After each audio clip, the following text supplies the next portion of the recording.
चंद्र, ये संदेश तो विष कन्याओं का है, किंतु उन्हें कैसे पता कि हम इन बांसों का प्रयोग करने वाले हैं? इतने प्रबल गुप्तचर तंत्र की यही तो विशेषता है स्थूलभद्र। सब कुछ एकदम बेजोड़ तालमेल के साथ होता है। सत्य कहा आपने।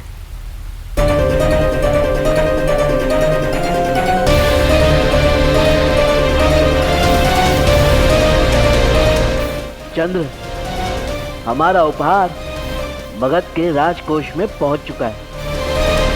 उत्तम, सब हमारी योजना के अनुसार हो रहा है। अब हमारा अगला लक्ष्य है पांडु।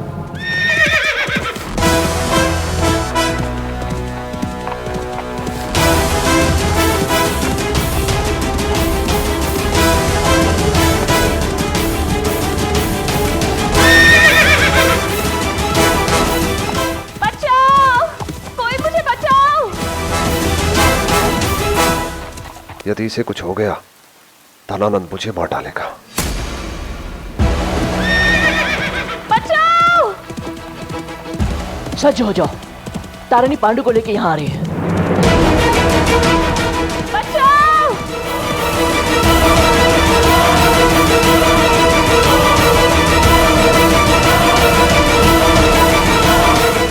स्थूल,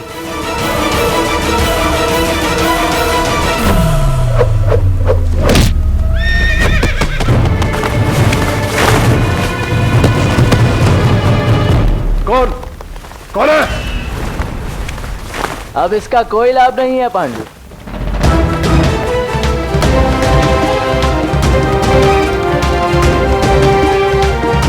आचार्य, एक बात तो स्वीकारनी पड़ेगी, अमर्त्य को फंसाना फिर भी कठिन था, किंतु ये तो हमारे जाल में बड़ी सरलता से फंस गया। क्या? हाँ पांडु, अमात्य का समाचार सुनकर इतने अचंभित मत हो, क्योंकि तुम्हारी सुरक्षा की ढाल, तुम्हारा सुरक्षा कवच, मगध का मस्तिष्क अमात्य राक्षस इस समय पीपली वन के कारागार में विश्राम कर रहा है। परंतु तुम हमारे किस काम आओगे? नहीं चंद्रगुप्त, इसे मृत्युदंड दे दो। कृपा करके मुझे माफ कर दो। आप लोग जो कहेंगे मैं करूंगा, बस मुझे मारिए मत। तो एक काम करो, अपने महल में संदेश भेजो और अपना रथ मंगवाओ, हमें कहीं घूमने जाना है।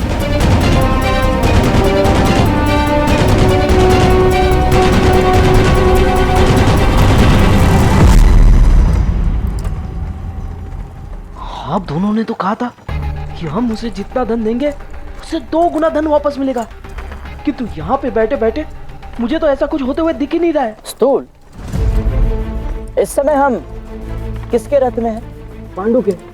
और पांडु का राज्य में क्या दायित्व है? राजकोष प्रमुख। राजकोष का प्रमुख। तो अब राजकोष के प्रमुख का रथ महल से इतनी दूर भला कहां जाएगा? हे भगवान, तो तुम्हारे कहने का तात्पर्य यह है कि हम इस समय उस स्थान पर जा रहे हैं जो धनानंद को सबसे अधिक प्रिय है।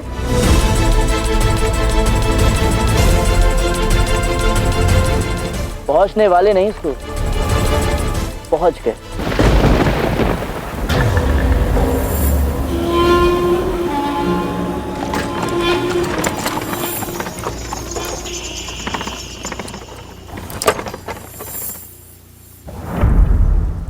सत्य बता दिया तो चंद्रगुप्त के हाथों मृत्यु प्राप्त होगी, और अगर भ्राता को सत्य ज्ञात हुआ तो वो भी मेरे प्राण हर लेंगे।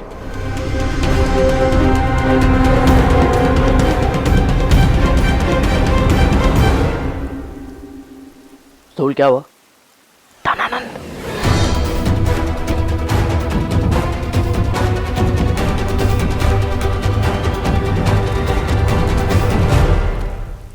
आप इस समय यहाँ क्या कर रहे हैं सम्राट?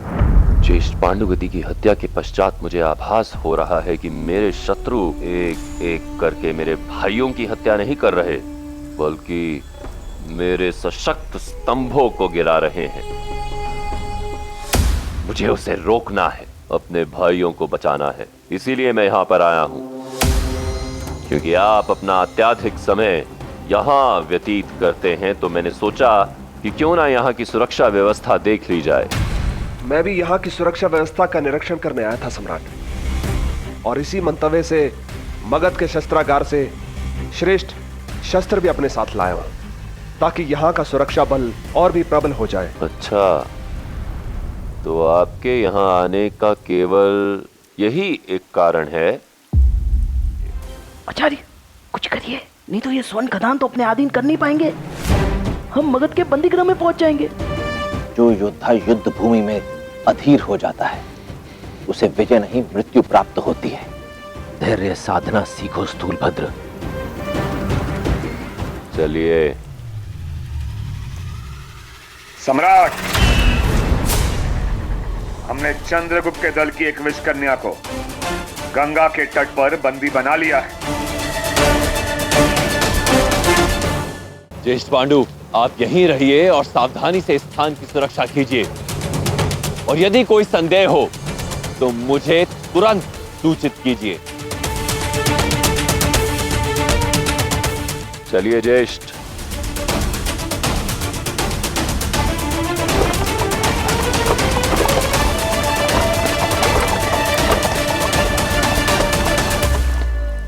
देखो, तुम्हारे कहे अनुसार मैं तुम्हें खान में ले आया। अब जो तुम्हें करना करो, किंतु मैं यहां से जा रहा हूं।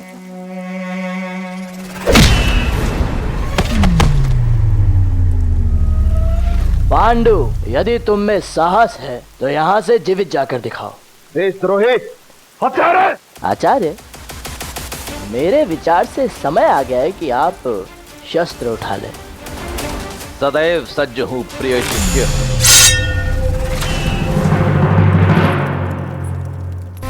यदि धनानंद को ज्ञात हो गया कि मैं विश्वासघाती हूँ तो मुझे तुरंत जाकर चंद्रगुप्त को सावधान करना होगा।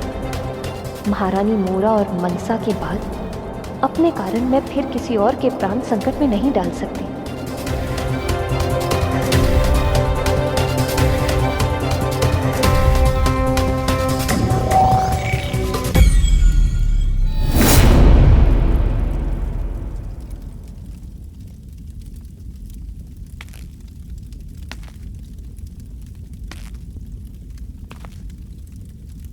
मेरे शत्रु मेरी नाक के नीचे पल रहे थे, जो मैंने सोचा भी नहीं था,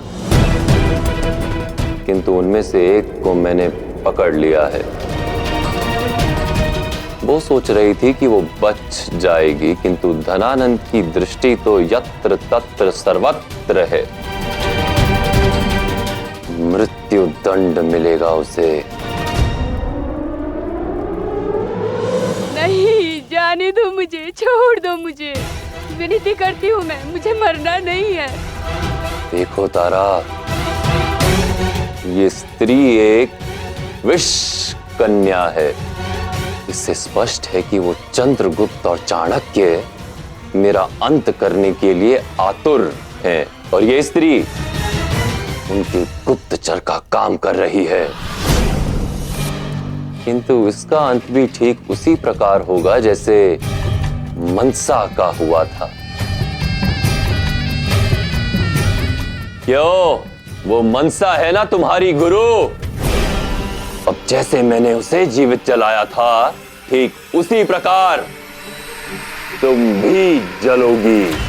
दया करिए सम्राट, मैं तो विषकन्या भी नहीं बनना चाहती थी, किंतु उस समय मेरे पास और कोई विकल्प नहीं था। मैं आपको सब कुछ बता दूंगी, चंद्रगुप्त की सारी योजना जानती हूँ मैं।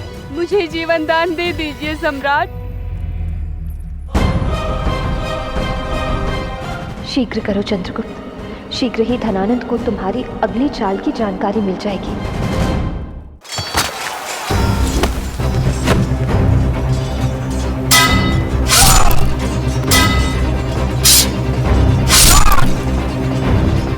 देखो देखो, जो तुमने कहा वो मैंने किया। अब मुझे जाने दो। कदाचित तुम भूल गए पांडु, ये तो मुझे सब कुछ स्मरण है। उस दिन का हर एक क्षण मेरी स्मृति में अंकित है, जब तुम्हारे कारण मेरे मित्र धूमकेतु की हत्या हुई थी। मैंने कुछ ही क्षणों पूर्व उस दास को, वही चंद्रगुप्त का मित्र, उसे धोबी घाट की ओर जाते हुए देखा था। धूम को मृत्यु दंड अवश्य मिलेगा, इसी उस तरह से मिलेगा, किंतु उसे दंड मैं नहीं दूंगा। उसे दंड तुम दोगे चंद्रगुप्त। आज मैं धूम के रक्त की प्रत्येक बूंद का प्रतिकार लूंगा।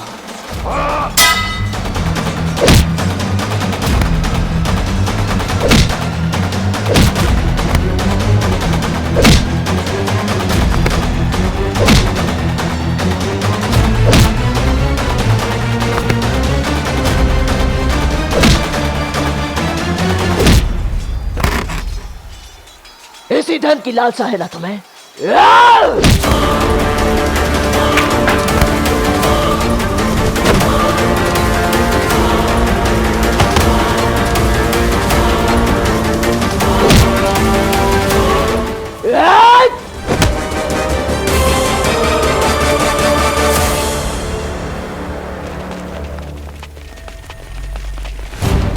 चारों दिशाओं में ढूंढो, चंद्रगुप्त और उसके साथी यहीं कहीं होंगे।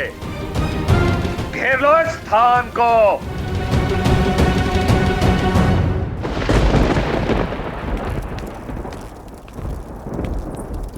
मेरी सेना उस तुम्हारे बताए स्थान का निरीक्षण करती रही, किंतु उन्हें वहां ना तो वो चाणक्य मिला और ना ही वो चंद्रगुप्त।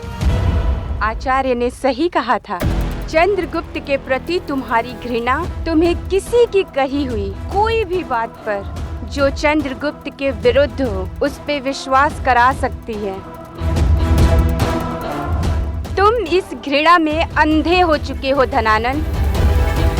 अर्थात अब तक ये विषकन्या चंद्रगुप्त के प्रति अपनी निष्ठा का ही निर्वाहन कर रही थी। उसने धनानंद का ध्यान भटकाने के लिए ये सारा खेल खेला। तुम्हारा इतना दुस्साहस कि तुमने सम्राट को गलत जानकारी दी। हाँ, मुझे मेरी मृत्यु का कोई दुख नहीं होगा।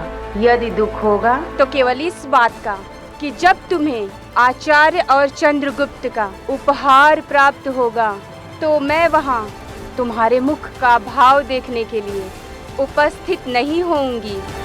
कौन सा उपहार?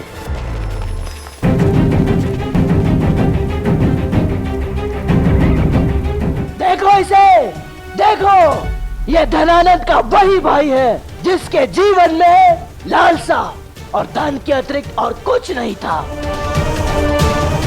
इसीलिए आज मैं इसे एक उपहार दूंगा, इसे एक स्वर्ण की मृत्यु शैया दूंगा।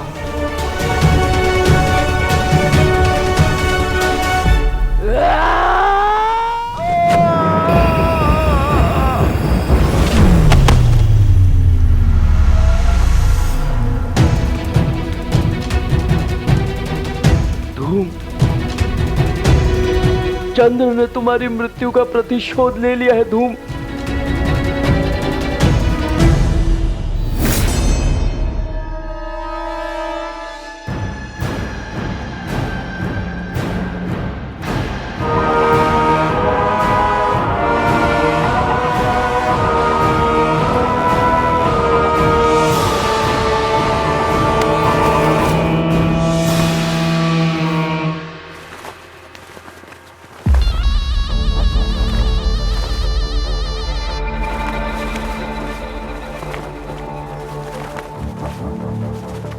कैसा लगा मेरा और आचार्य का ये उपहार धनानंद? तुम यही सोच रहे होगे कि पांडु के शव को तुम तक पहुंचाने के लिए मैंने ये स्थान ही क्यों चुना, क्योंकि मैं तुम्हें कुछ स्मरण करवाना चाहता हूँ। वर्षों पूर्व इसी स्वर्ण प्रतिमा के शीश की चोरी के साथ पहली बार हमारे मार्ग टकराए थे।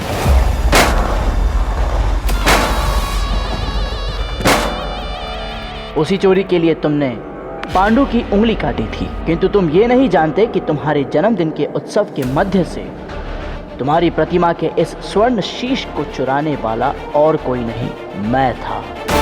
जो घटनाक्रम उस दिन आरंभ हुआ था उसका एक अध्याय आज पांडु की मृत्यु के साथ संपन्न हुआ है।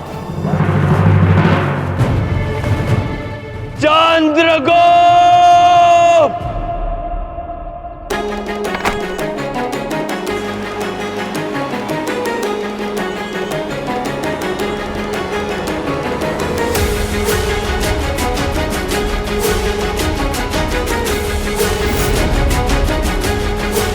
वर्षों से ये सोने की खान दासत्व, शोषण, बंधन और लालच का जीता जागता उदाहरण बनकर रही है, किंतु आज से ये एक ऐसा स्थान बनेगा जहां की मिट्टी जो स्वर्ण उगलती है हमारी मातृभूमि की स्वर्णिम भविष्य की रचना करेगी।